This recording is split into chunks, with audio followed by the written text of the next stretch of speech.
inside and Sweet Home Alabama, play it! You guys shred!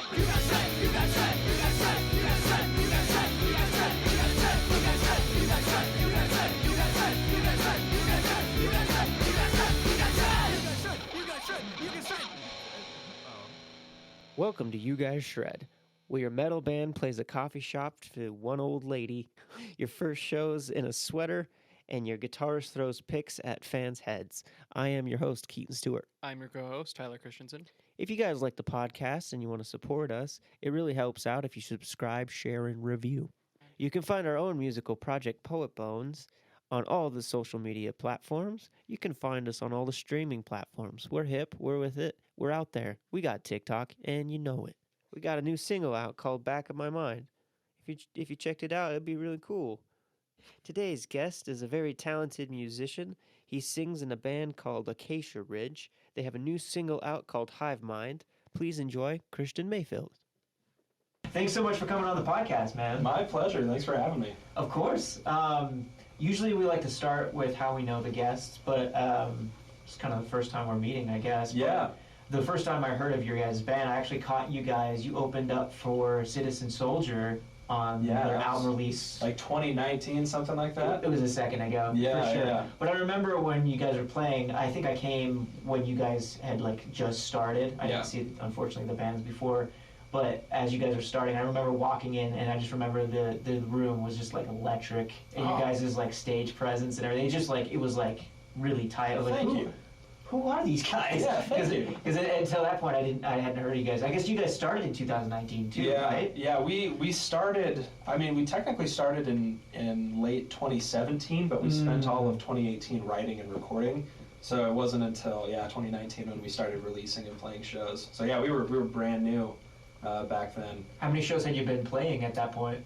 Oh man, not many. We played... Dang, because you guys were put together. Under 10. You guys were put together. It seemed like you guys had been playing together for a long time. Yeah, that's good. That was the goal. Is we said, all right, we've spent a year doing this. We should sound like we've been doing it for a year by the time we should sound like we don't suck. Exactly. That was the conversation. That was the exact conversation. Yeah, especially because, hyping it on social media, okay, it's been a year, we've been working on this, we can't, have dragged everyone along this whole time, and they finally come out to a show and it's awful. There was a lot of rehearsal leading up to that for sure. Especially opening for a band like Citizen Soldier, who's killing it right now. You want to make sure you bring your A game.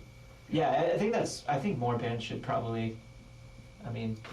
Georgia, try to do that. Put in the effort, like he was saying, because that is so important, especially for when you're starting out. If you get the reputation of oh, these guys suck on stage or something like that, then it's harder to get people to come on back, because you're you just get that reputation even if you grow and get better. It's one of those reputations that I imagine is pretty hard to shake. I bet. So it's definitely something you want to spend your time on, is making sure your stage show is tight.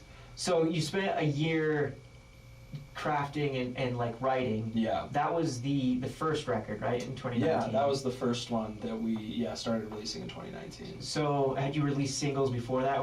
No, the first single came out. The first single came out January 1st of 2019. Okay. So we started right at the beginning of that. So you wrote and had everything together before you released it? I think at that point when we started releasing, we were waiting back on mixes and masters on most of them, but at that point everything was written and recorded. Oh, okay. Yeah. And before we started rolling, we were kind of talking, Flip, who's in your guys' band, Aggressive Audio, started recording because of you guys, right? Yeah, that's how that happened. So when I joined the band, he had a computer and he had some speakers, and he had just started getting into it, because he had talked to someone and heard you got to learn to record so your demos are better and you get a good sense of what your finished product is. And he just kept working at it and decided, if I get really good at this, then our band is going to be better. And it got to the point where he said, I could probably make some money on the side recording other bands. And he eventually it turned into his full-time gig, and now that's what he does. So do you I mean, so since you guys probably did it for free, I assume, was that like constraining for you guys? Because you're like, technically, we don't have a deadline. We can take as much time as we want. We're not spending all this money. Was that hard to focus? That has bit us in the ass more than where we said, okay, we're gonna start releasing things by this date, and then that date rolls around, and it's we tentative. go, oh wow, we need another 2 months to finish that up. Yeah, so that's happened more than once. We've definitely been smarter lately with our studio time, especially because he's as busy as he is. So it kind of lights the fire where you have to make sure you get things done now. Yeah. So it used to be we would just record things over like, a couple weeknights. We'd show up and maybe we'll do drums a Thursday night or we'll do vocals on a Saturday. But for the past couple of singles and for this album, we've actually been scheduling out, a week at a time, and we'll go do a couple songs here and a couple songs there, and it keeps us more productive and make sure we're not, wasting time and missing our own deadlines. Right. Yeah. So we've been treating it more like a studio than just, this is Flip's house. We go hang out. But did you learn that from the first record? That's something we learned from the first record. Yeah, I think we wanted to try to release the album January 1st, and then we got around to the end of 2018, and we had a couple of songs ready, so okay, let's release a couple singles, and then we'll probably release it in March, and then March turned into April, and then, it just kind of, it gets dragged along if you don't have hard deadlines to set. Right. Yeah. The tale is old as time. The tale is old as time, exactly. So you kind of mentioned that the band was already a band before you joined them? Yeah. What's the story behind that? Yeah, so that's a band, I think they were a band in high school. Did they already have a name? No. So there was a precursor Acacia Ridge band called Dysfunction that was more like thrash metal, that kind of stuff. Acacia's Edge. Yeah, so it had Flip, it had Anson, our guitarist, Brendan, our original drummer, and then another member named Josh, who's also very talented. And they put out some music and went on a tour, and then came back and decided they want to try to go in a different direction. And Josh stepped away to work on other creative stuff, and I had met Flip at a wedding. Were you doing a different project, or you were just on? Not at the time. I had played with other bands, but I wasn't doing anything then. And I had actually, this was a weird coincidence.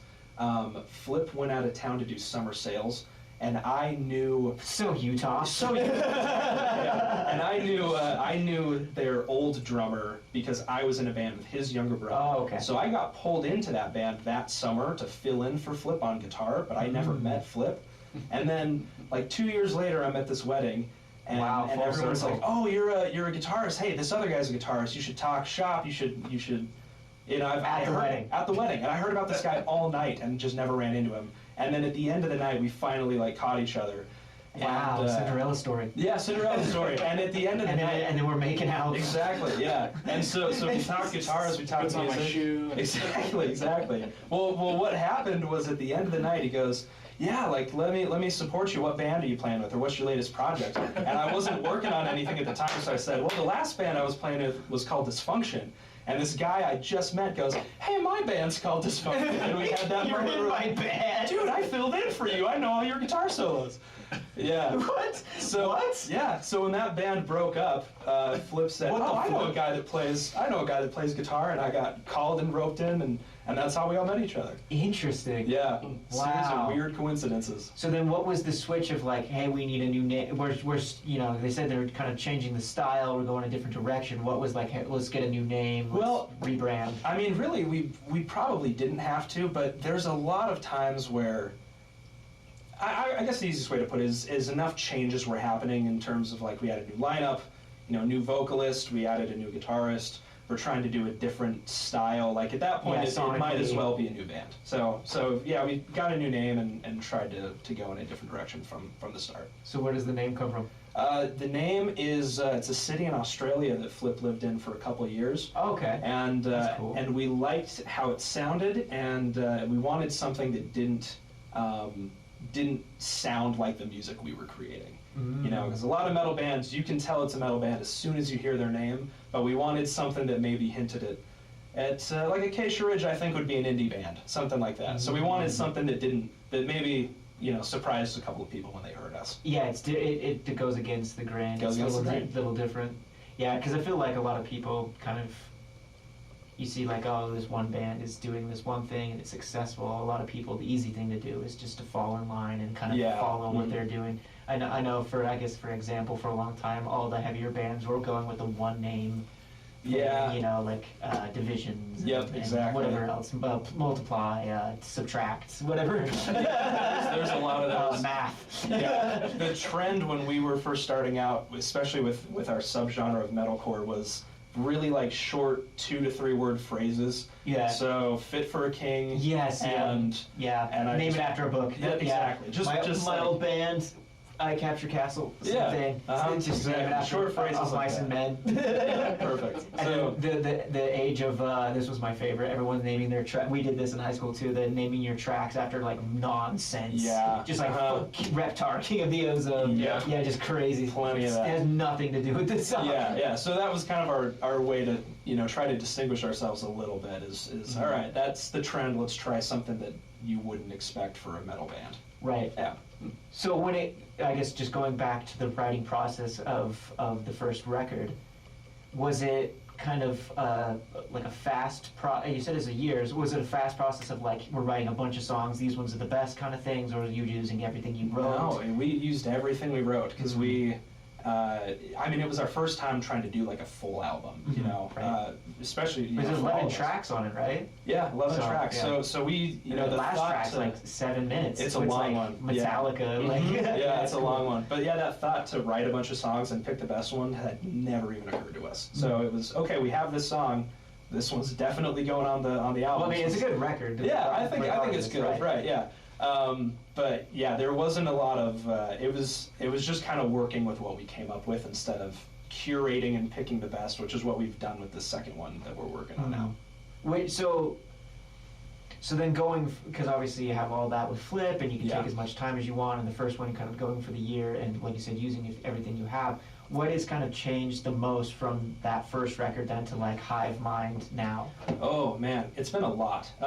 One is I think we've just kind of realized that there is such a thing as overdoing it, and I think like production-wise, or kind of, yeah. And also just spending enough time on something. Like I think with the first songs, the reason it took a year, we probably could have done it in less. Is we would just work everything and rework it and try to make it as good as it possibly could be, and then the finished product, I don't know how often it was better than just the first groove that we landed on. Yes. Oh yeah, that works. So I think it definitely is a faster process in terms of finishing a song, because we trust ourselves to get where we wanted to get sooner in the process. And you have the experience. And we have the experience now to know what that looks like, I guess that's why I kind of initially asked, because I feel like with most musicians or any art in general, you have like no time constraints. It could be good, but then also you're like you said, you probably pick at it way too much. Exactly. And how do you know it's any better than the first version? That's always the worst too, when you've spent all that time, you finish, you're like, this is no better than that. Yeah, exactly. I hate when that happens. Yeah, the demo is better than the demo is better. Another tell as old as time. Yeah, well then it turns into like a familiarity thing, where do I like the demo just because I've been listening to it for so long? Yeah, overanalyzing it. And overanalyzing it, yeah, that's certainly a problem that we run into, where we'll make a change and then we kind of have to second guess ourselves and go, okay, do we like the change more because it's new, or do we like it because it's actually better than what we were listening to? So what's the demoing process like now then?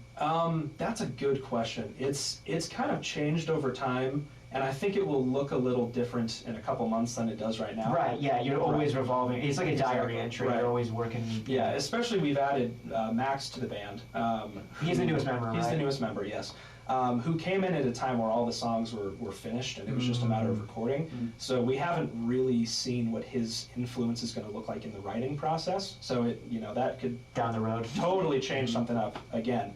But as of right now, usually one or two of us will kind of have an idea. Maybe it's a verse and a chorus and a breakdown riff, something like that. That gets really rough demoed, and then we'll have a day or two where we actually sit down as a band and go, okay, let's try these drums, let's try doing this melody, let's try doing this instead of that. And then we'll sit on it for a couple of weeks. Everyone just kind of listen in the car, just see what you think. and then eventually we'll schedule out some studio time after that. So it's usually one or two of us will bring something to the table, and then we'll all kind of build the sand castle from there. You know? I love when I hear a band has like the give it the experimental time that you need, because you need that car test. You need the time to kind of soak it in, because I feel like if those tracks, I mean, because I guess every case is different, everybody's different as well, but some of those tracks that you cut like quickly, it almost is like, okay, well, we're done now, and then you're listening to the car test later, you're like, I wish I could go back and fix. I guess with Flip, you can always go back and change it, because he's your producer. That's the benefit of that. So how many songs is this new record going to be? I think we're going for 10. Okay. And the last album was 11, but 2 of those were filler tracks. So it'll be about as long, but exactly 1 song more in terms of actual content. And so you said it's already done and tracked and everything, right? Yeah, there's one that I need to finish up there's one that I'm trying to finish up the verses on, but the rest of it's written, majority of which is recorded, and right now behind the scenes we're just sending stuff off to get mixed and mastered and post-production and all that. So in terms of what it's going to look like, it's done. It's just a lot of the finer details, final touches. Frosting to the cake. Exactly, yeah. That's exciting though, it's all done. Yeah. So you already have the name for it and artwork and everything? Yeah, we just Can you say it or anything, or no? Yeah, I can say it. We haven't announced it yet, but we're going with the Deviant Era is what this one's going to be called. That's cool. What kind of album artwork? It's abstract. Album artwork is the bane of our existence, and every time we finish out, time we finish up, I'm so jealous. Every time we finish a song, we all, roll our eyes like, oh man, now we got to figure out, because none of us are very artistically it's just our medium is sound. That's what we're good at. So in terms of trying to represent that with an image or something is always the hardest part for us. But we found some artist on Instagram who does these really interesting, I don't even know how to describe it, but lots of interesting colors and shapes and very abstract looking pieces, and we commissioned I want to say 5 or 6 that we are going to use for the next couple of singles, and then we'll finally have the last one be the album cover. I like that. That's cool. That's the idea. So we just we left the artwork in the hands of someone who knows that medium better than we do. All right, here's the lyrics, here's what we're going for. You're the professional. Do what you want to do, and we'll maybe have some notes for you. There's nothing wrong with that. Yeah. Though. I mean, I feel like most people do that too, or you at least somewhat let a little bit of the control go to someone, because you kind of have to, unless you're doing it all yourself. If you're just gonna dictate whatever the other person's doing exactly, might as well have done it yourself. Right. I don't know. We maybe could do it in house. Anson's a pretty talented artist, but we don't know how to. It's more work than we want to put in to try to find the visual representation for the song, so we usually just leave it in the hands of someone who knows what they're doing. Understood. Yeah, I know, that makes sense. Yeah, it's cool to see how other people, even other artists, kind of perceive. Get a different. That's true. We get some back that it's not at all what we were expecting, but we can totally see how the artist made that connection. And there's been a couple of times where we go, that makes perfect sense. That's exactly what that should have been.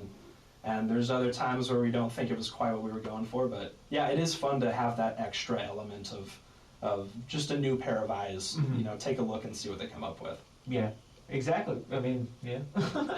So kind of the emphasis of the podcast is like funny tour stories, funny show stories. Do you have any bad shows? Yeah, there's one specifically.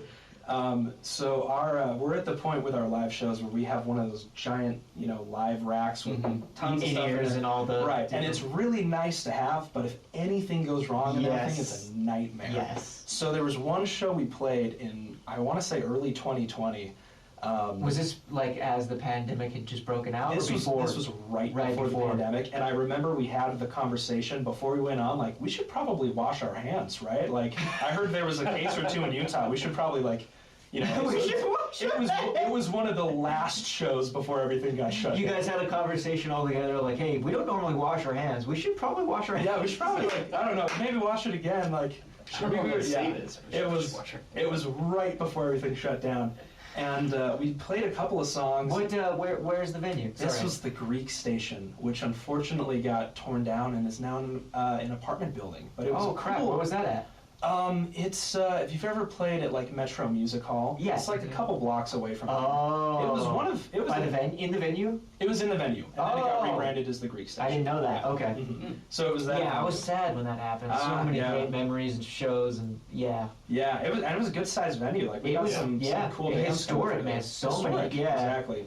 I mean, yeah. I mean, I played with so many great bands, let alone how many other cool bands, like Lamb of God, and so many bands, dude. Yeah. I know some people that like snuck through when they tore it down and like took a break. Yeah, I should have thought of that. That's a good idea. But yeah, like we got to that show, we were playing with a band. Wow. So I mean, sorry to interrupt, but No, you were no. probably one of the last shows to We play were there. then. probably one of the last. Yeah, I don't know if we were the very last, but we were. One it of was the last. probably like early March. Yeah, because so. they after COVID and then they tore it down. Wow. Wow. So we were playing with a band from England called While She Sleeps. That's a really cool band, and we got there to set up, and they're all doing yoga in the middle of the venue floor because they haven't let anyone in yet, and they're all out there like, stretching. Oh, yeah. Really funny to go. Hey, those are the guys we're here to play for.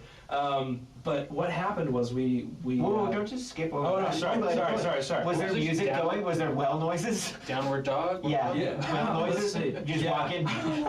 No, there wasn't music playing, but they had mats out, and they were all like. Every single one of them. All 5 of them. Was one of them leading it, or were they all just together? No, I think they were just kind of in a group, and it All doing none of them different were poses? leading. It was so it must have been freestyle yoga. it was freestyle yoga. Yeah, none of them were leading, so it must have been a routine they all knew.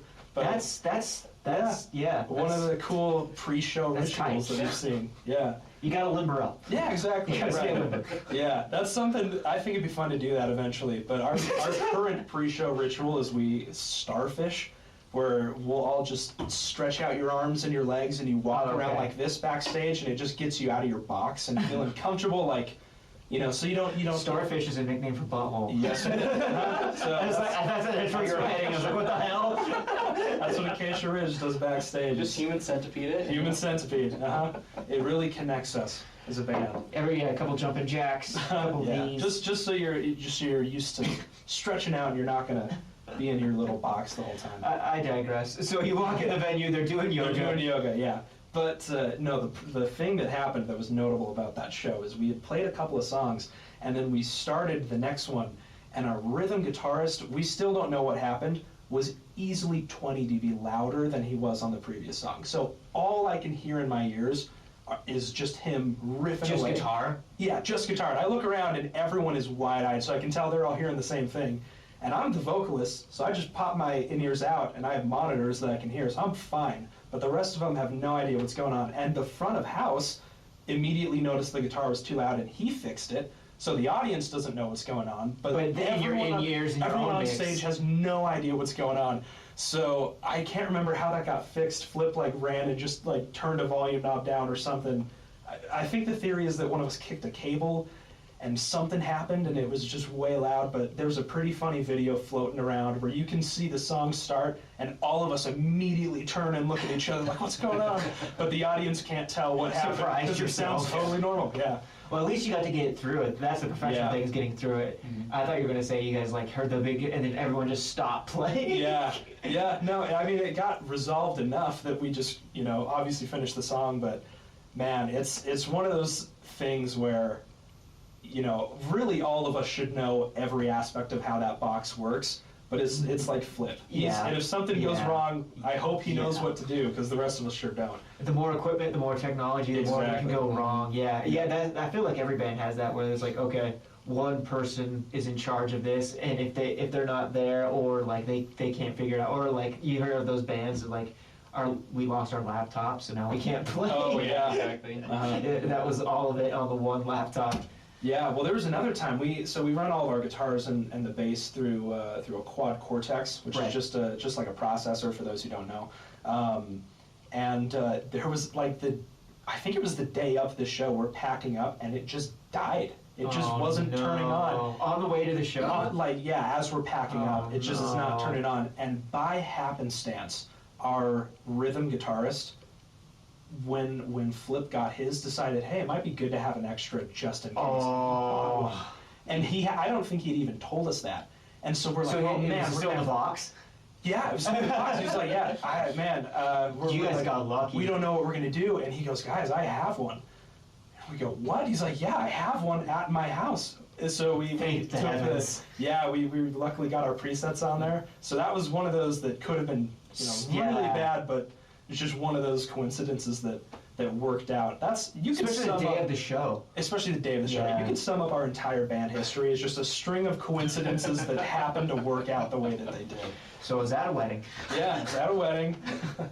And it just turned out that they had a quad cortex. Quad cortex, exactly. At the wedding. The two quad cortexes were getting married. Exactly. Yeah. Yeah, no, there's plenty of stuff like that. There was a pretty funny instance from years ago that Flip was playing a guitar with a Floyd Rose on Before it. you were in the band? Before I was in the band, and one of the strings just slipped and was out of tune. Right. And it was before they had in-ears or anything, so he can barely hear himself on stage. Oh, it was in the middle. Oh, okay. Yeah, there's a whole performance that got videotaped where his solo is daggers to the ears because his one string is out of tune and he has no idea because he can't hear himself, so he's just going off. Oh no! Does he have a wah pedal? Oh no, I don't think so. I feel like in those circumstances, anytime like I'm out of tune or something, you got just go to the wah pedal. Sounds no one's gonna. They don't know. Exactly. He's like, oh, that's cool. You take the wah pedal out, it sounds like garbage. Well, I caught one of your shows. I caught the Poet Bones show. Poet Jones. Poet Jones. It's where we cover all of Jonas Brothers. Exactly. No, I caught that when you opened for Saint Raven. Oh right, yeah. We're friends with those guys, so we were there. And I didn't know you guys were opening, so we just happened to be there. And you used your wah pedal, and I immediately was like, oh, you must be out of tune. I was thinking, we don't use that enough. The wah is such a cool pedal, and it's been neglected in Acacia Ridge music. It's just a nice color. Yeah, you know what I mean? It's cool. Even if you just use it live, you don't have to use it in the recordings. It's just kind of fun, but. That you mentioned that show, Carter, our guitar player, broke a string as well. Oh, did he? Yeah. The first time I've witnessed him do that. Yeah, he was shredding so hard he broke his string. So, but luckily we only had like one song left. So, and he didn't even need the string for that last song. So I'm good. It's okay. There's that really cool video of B.B. King restringing his guitar in the middle of the song. Oh, dude, those are so. Or like Stevie Ray Vaughan, like he's so good. He has the guitar tech that he just like.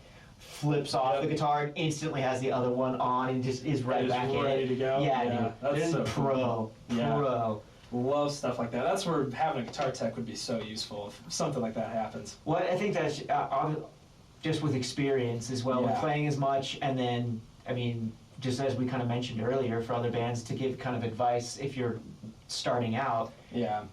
Practice and prepare for those things before you play your shows. You're like, this is what happens if we, guitar breaks or what, like, you need to get used to and figure out those things, what you're going to do as a band to work those out. Like, or if everybody knows like you're saying, the technology, everyone knows all the bits, it's helpful and useful to have all those things before you even perform. Yeah. I think so. Yeah. Well, one nugget of advice. Yeah. One thing we did that was also super helpful with that is when we run our set, like the 2 or 3 practices before a show, we'll actually time it, and then I will just talk to the wall, like the audience is there, and actually run it like that is. So if there is any technical difficulties, I get plenty of practice just like rambling and just keeping the show going as they're trying to fix whatever is going on behind me. So preparing for circumstances like that is super helpful. Yeah, it's crucial. Yeah, that way you don't like the whole panic in the moment kind of thing, but. Kind of going back to your writing process, if you don't mind. Yeah. So when it comes to like doing your lyrics and melodies, are you like coming up with, when they come up with the music, are you coming up with the melodies first, or do you already have lyrics?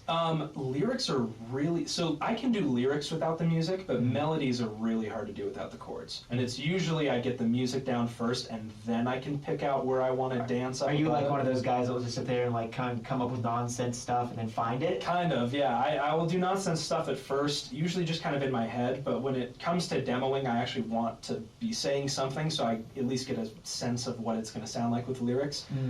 So nonsense words, or just words you already have? Maybe. Well, usually I'll just come up with a line that it may be really generic and really cheesy. But you're like, this will do for now. But this will do for now. Yeah.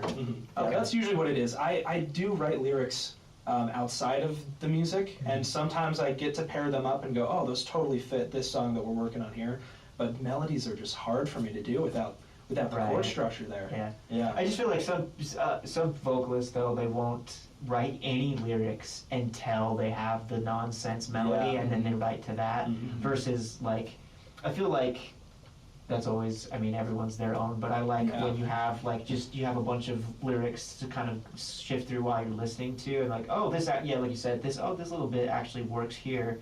Maybe we take that and we add upon that or something, so you're not coming in just empty-handed. Right, and I think, the best vocal parts are where you get to write the melody and the lyrics side by side. So you might have some lyrics set aside that kind of work with this melody, but you want to make sure you're tailoring everything as you're finalizing everything so they work together, which is usually how it ends up being. So I'll have a rough draft idea for some lyrics, and I'll have a rough draft for a melody, and then they kind of get woven together, and changes get made either side as I land on what I want to say. Right. Yeah, kind of like back to that experimental phase we were kind of talking about. So like sonically, this new record that's going to be coming out. Yeah. Is it much different than you would say than the first record? Yeah, I would say the first record was very comfortable. We accomplished exactly what we were capable of accomplishing. Okay, so in the sense of like not pushing yourself. We didn't push ourselves. It was a cool riff that we could definitely play, easily pull off, and it was very comfortable. But this one is, we've definitely pushed ourselves. Just for myself lyrically, I think the first album was a lot about just me making observations. It was a lot of political content, just things I thought that were about, going on. Things going on. This next one's very introspective. I really dived into like some things I wanted to say about myself and maybe people that I know around me. The hive mind. Hive mind, exactly. Yeah, the hive mind. Well, like that one for example was a lot of. It was really me kind of stressing about. Just being at the edge of so much possibility. We're like, I have this band that's doing pretty well, and I have a job that's going pretty well, and I could really pour myself into my band and be 100% present there, or I could play it safe and go to my job, or I could do this, or I could do that. Like it was so that one's definitely more introspective in terms of me looking at how I'm feeling about everything that's going around instead of me just poking at things that are going on around me, It's gotten more personal. It's gotten more personal. There's definitely some personal stuff on there. But in terms of like instrumentals, we're definitely, doing some more difficult stuff. There's one that we've played live exactly once called Seeing Red that's going on the album that's very, very difficult. Lots of really fast rhythms. Our drummer is a total like prog metal freak and is constantly throwing the weirdest ideas out there, and we've just been accepting them more often and going, all right, let's try the weird one, and they've been working out. So it still is Acacia Ridge and how it feels and how it sounds, but we've definitely kind of spread ourselves across a lot of different areas. So I guess in that sense, as most bands should, or in my opinion, they should, grow and get better and experiment and move into different directions instead of, I guess, to each their own. I mean, AC/DC did the same thing over and over again. That's true, and they're AC/DC. But they also never wanted to, I think they never also wanted to never sound any different. They're like, this is what we like, this is how we want, we don't want to. But if an artist, like as you're saying, you want to push yourself, you want to grow, you want to get to a different spot, then I think, you have to, you know what I mean? You have to take that leap.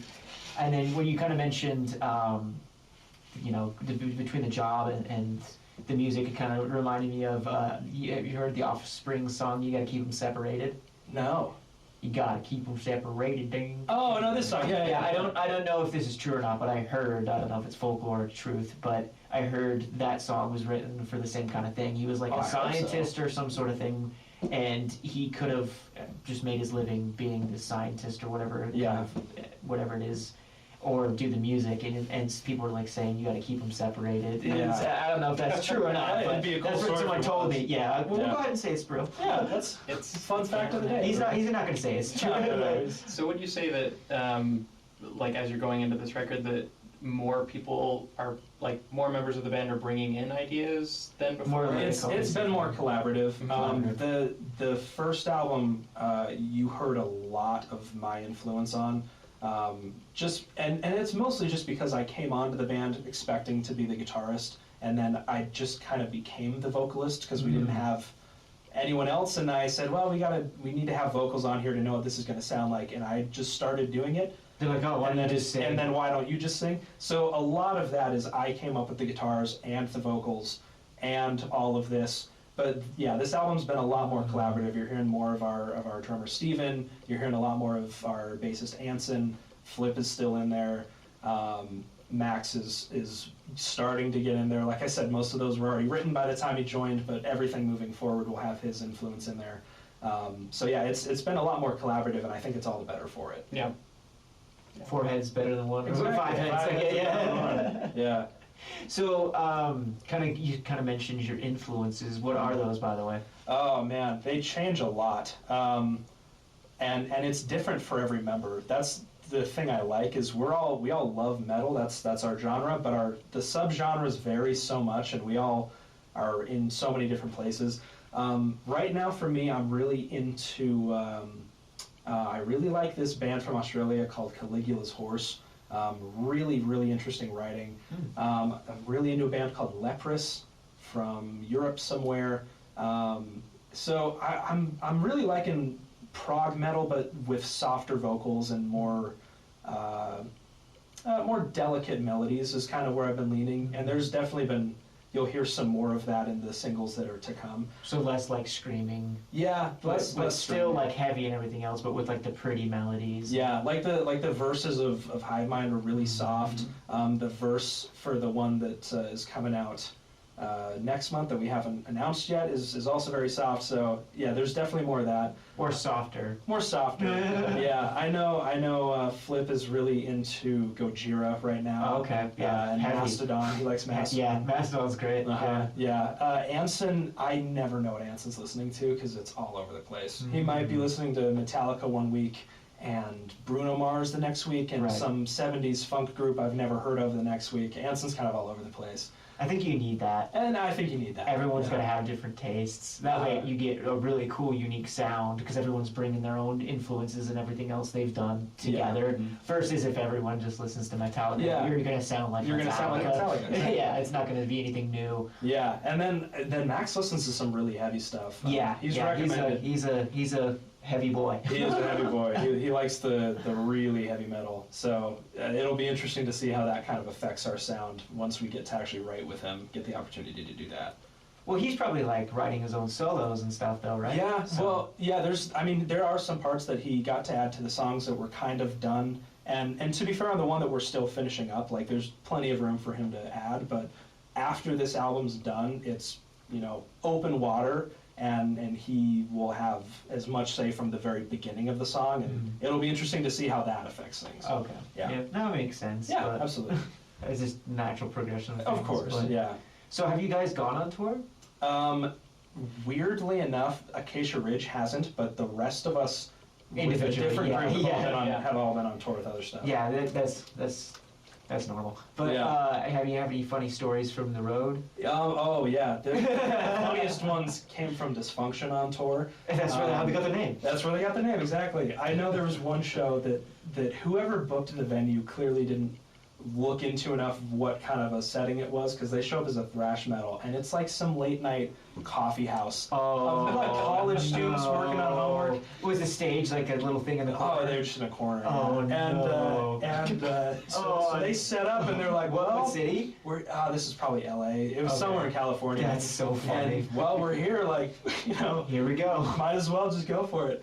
And apparently a good chunk of the people there cleared out, except for one little old woman at the back. Yes! Got a shout out. Yes! That's the kind Just enjoying herself back there. That's the kind of stories we love to hear. Exactly. Oh my god. That's what reminds me a little bit of, I can't remember her name from Ireland, who was talking about the woman who fell asleep during her Nisha set. Rue. Yeah. Yeah. Oh. At least you have people God. falling asleep. Do you That's know true. how old she was? Oh, old. Must have been old. She's actually not even a person. She's just stuffed in the corner. Yeah, every time Anson tells the story, she gets older and older. She was 60 when it started, and last time I heard it, she's in her 90s. So, I'm sure she'll be 110 next time he tells it. Oh, I love that. I love imagery of like a metal band sending up and of course the stage is probably only big enough for the drum kit. Yeah, And exactly. then everyone else is on the floor.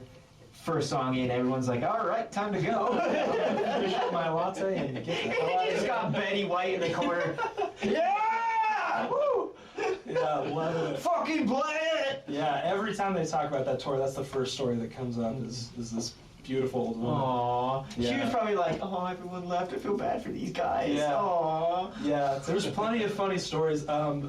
One thing we love to do on a couple of songs is, since everyone has wireless packs, Yeah. it's fun to go into the audience. So I'll usually stay on stage, but Flip and Anson will go into the pit. I've seen a couple people almost get smacked by a guitar head if they're not paying attention. There was a really funny video that we have on our Instagram where Flip was throwing his pick out at the end of the night, and just so happened the woman right next to the person holding the camera just gets pegged right in the forehead. Yeah, it's really funny. I don't think I he wanna was see aiming it. for it. Yeah, I'll pull it up. I don't think he was aiming for it, but just throws it, and you can just see it travel through the air and bonk right off her forehead. Thank you for being here. You guys have been incredible. We love you. She turns to Can we slow-mo that? Yeah. I love that you put that at the end. yeah. That's funny, because I think we put it in the if it caption. wasn't... Yeah. If it wasn't a white guitar pick, if it was black or You'd something never else, see you it. know. Never But see because it's white, you see Yep. it like. Oh my god. Yeah, and We should have put tell- like a little like sound effect button or Yeah, like some and we silly didn't thing. tell our buddy holding the camera where to go, so he just happened to be right next to her. Oh, I and caught it. Yeah. It was meant to be. It was meant to be. I can't. Flicking picks. Yeah, I can't confirm or deny if he intentionally aims for people's heads now that he's done it once. Alright. He might be throwing those out there, aiming for a target every time now. Let me open this back up now that we got that switched. Did the guy that was taking the video be like the girl was pissed that it hit her? Or No, I don't think he noticed. Oh, and then it was when you were looking back at it. It was after the fact. Flip told us like, "Hey, I hit some woman in the head on accident," and then. Yeah, I think it was when we were looking through the footage. Hey, go to the end of the set. Let's see if we can see this. And he was right there. Oh, that's Yeah. beautiful. Because it would have been sad, like To know if that it happened? went past. Yeah, you know, it happened. It like went past over here or something. But Yeah. it's beautiful that Yeah. it got caught on footage. So Flip's I got love that. incredible aim. Yeah. He said that woman back there needs a pick to the forehead. He needs to delivered. start printing on his pics like I got hit in the head with. Or Yeah. something. Oh man. Yeah, something- That's a really good idea. Yeah, something like that. Like this pic hit me in the head or something Yeah, like that, oh, and now that's really intentionally. funny. Because then you're gonna get people like, hit me in the head, Yeah. give me, Yeah. give me. Yeah. I mean, Oh, if I come that's to a the next really- show, I come to hear you guys, give me, give me. Come on. Oh, that's a Man, really fuck. funny idea. Somebody fight me. I put on my forehead, pick goes here, Yeah. pick goes here, man. Yeah. Flip here. That's, Pick here. we might actually do that. That's really funny. This pick hit me in the head. Or at least maybe, you know, we can cut this if you don't want to, but maybe a TikTok video of Flip practicing on people. But yeah, headshots on the wall. It just shows, Yeah, it just shows him before the show, and you just hear like the Rocky. Yep. He's Yeah, I have to tell you, you just see him like flip, Yeah. just different shots of him, like flipping pics at it. Yeah. It's like different trick shot edits, but like they're obviously not real. Like he goes behind the Yeah, back and it's the exactly. same shot. No, that's good. That would be a funny TikTok, like showing all the band members preparing for the show. So you have the drummer on his drum pad. I'm going over lyrics. You see Anson's running scales and Flips in the trying his corner. best to hit this woman in the forehead. That's funny.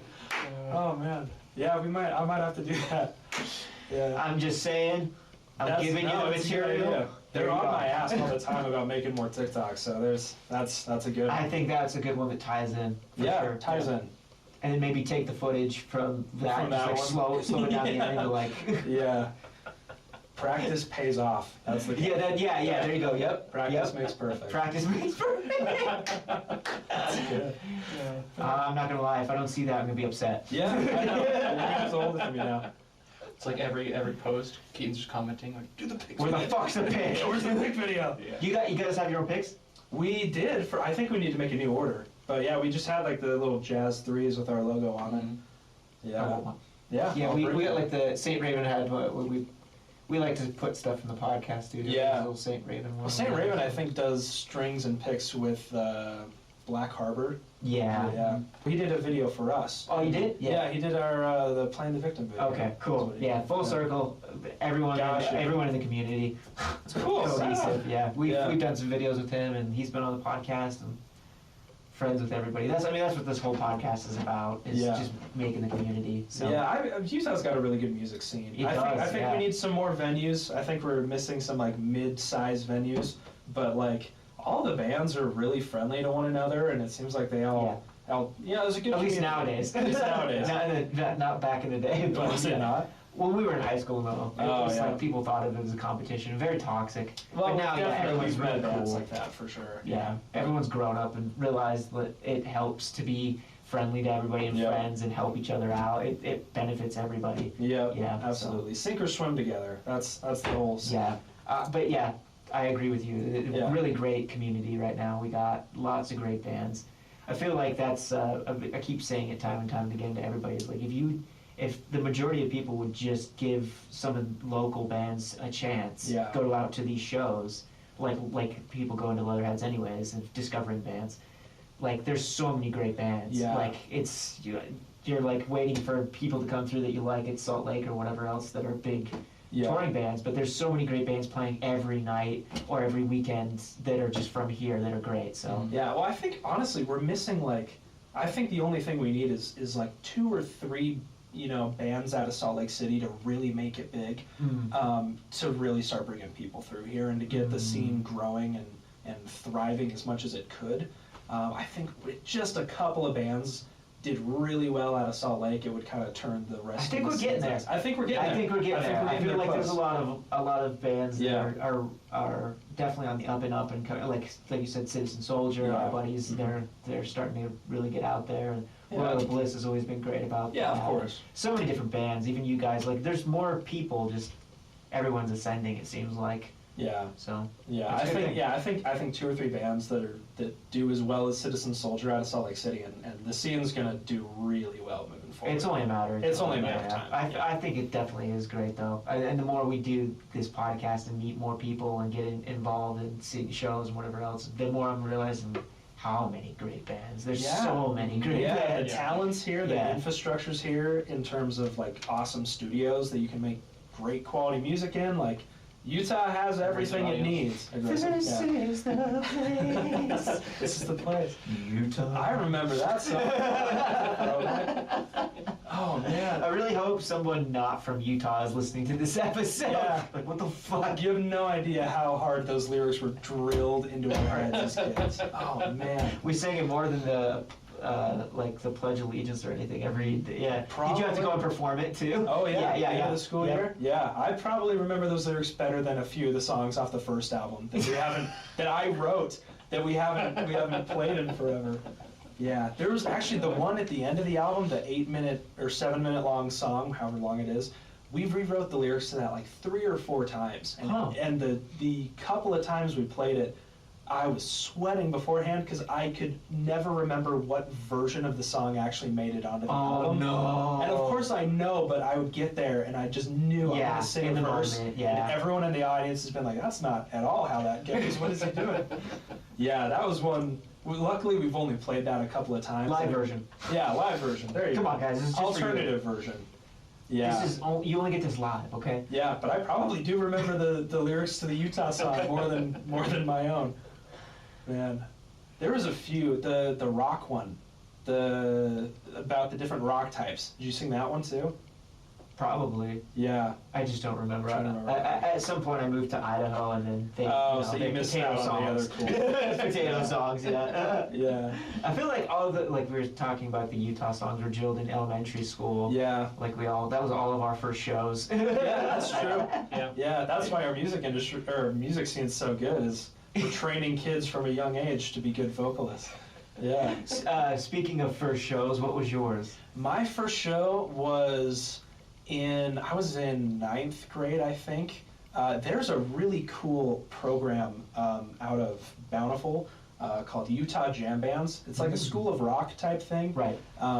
Where they just have, you have junior high and high school students sign up and you practice for a week and then put on a show. Oh, wow. And I did all throughout junior high and high school, and I now get to be an instructor at every summer. Oh, cool. Yeah, but my first my first show ever was that when I was in 8th grade in a band called the Chills with a Z. That's pretty cool. And we wore sweaters on stage because none of us knew how hot lights are when you're on stage. So, terrible idea. We all wanted to have the Chills on stage. Yeah, exactly. And all of us were way too hot. So that's awesome. Yeah, so we covered Sweet Child of Mine. I sang it an octave lower because I wasn't a good vocalist yet. And Switchfoot Song.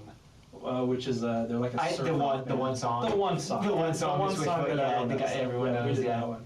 That's the one. Yeah, so we played that song. That was my first show. Was at the Farmington Arts Center, and I played the 2 songs. And were you playing guitar and singing? I was. Yeah. Okay. Mm-hmm. So not just singing. Not just singing. Yeah, I really wasn't. I didn't consider myself a vocalist until Acacia Ridge. Like I could sing and I would, but.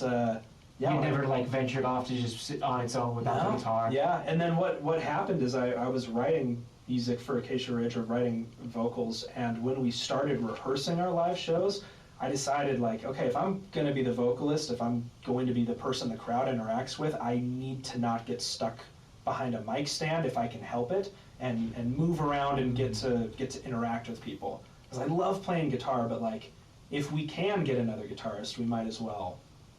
Let me move around a little bit and do stuff like that. But that was a conversation we had when our old guitarist put in his 2 weeks. Well, maybe Christian plays guitar now, and then we found Max, and it all worked out. But yeah, that was kind of the thought process. Well, I mean, going back to like I was saying with your stage presence, which it was. I mean, it's great. Thank you. Did you find that like a weird kind of transition going from like not having the guitar? Because like I said, you very naturally like command the stage and it looks great and everything. But was it weird at first, kind of switching from it? It was very weird at first, and you don't realize how weird it is until you realize parts of songs that don't have any vocals over it. And you're like, what do I do? Yeah. What do I do? Instruments in your hands, and you're like. Oh man, I gotta rock out of the corner. Yeah, so I'll go to the back of the stage and I'll face our drummer a lot and just kind of nod like, yeah, it looks like I'm really into it, doesn't it? Just waiting for the guitar solo to end so I can have something to do again. Yeah, that happens a lot. Stage presence was a weird thing to get the hang of because I practiced stage presence as a guitarist and I knew what to do with a thing in my hands, but yeah, once you just have a microphone and sections of the song where you're not doing anything, it becomes a whole different ballgame.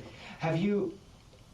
No, I agree. Yeah. I'm the same. I play guitar, obviously, as you've seen us live. I can't imagine not having the guitar. Yeah. Or even like the parts where there's not vocals, like you get a jam. Yeah. You get to step back and it's not. Yeah, this is what you see. I guess you see most singers will have like a tambourine or something. Like, what do I do? Yeah, I've thought about it. Do you watch Family Guy? No, I should. I've seen plenty of clips. It's not good anymore. It was good when we were kids. Oh, okay. I bet I can. I mean, I'm the guy who figured out how much eye contact a band should make during a guitar solo. What? Yeah, we're in sync and showing others how much we love the solo. Okay, time to turn away now. No, that's exactly what happened. Come on, we got a lot of song left. Turn away. Look at something else. I'm glad you didn't listen. Good. Oh man, there was one show where I just took it upon myself. I don't know what mood I was in, but I decided, all right, with all the free time I have, I'm just gonna mess with my band members on stage. Yeah, so have some fun. At one point, I was behind my drummer, like with my fingers in his hair, like. Because they can't stop you. Yeah, I think I tried to pick up my bass player at one point and like put him somewhere else on stage. I was in a weird mood that day. I love that. Decided, all right, we're doing some weird shit. Let's go Silly Goose. Yeah, exactly. We're going Silly Goose on this one. I mean, that's what people want to see. Like they see you guys having a good time. You're having fun. You're messing with each other. That's like I said when I saw you guys, it was electric, and everybody like. It was a packed room. Yeah. It was sold out, I think, right? It was pretty close. But it was packed, and everyone was like into it. Good. I'm glad to hear. Yeah, everyone was having a good time. So Hive Mind is the latest single out. Go check those out. All the new singles. New singles are coming out each month, right? About 6 weeks. Do you want to kind of plug your socials? The new shows coming out? Yeah, absolutely. You can find us. You can find us on Instagram at Acacia_Ridge. ACACIA RIDGE. We're also on Facebook and TikTok, and you can find our music on Spotify, Apple Music, anywhere you listen to music. And new guitar picks coming soon. New guitar picks coming soon. And cover your foreheads if you come to see us live. Thanks so much for coming on, man. It's been a pleasure. Absolutely, my pleasure. Yeah, we'll catch you guys next time. Thanks for listening.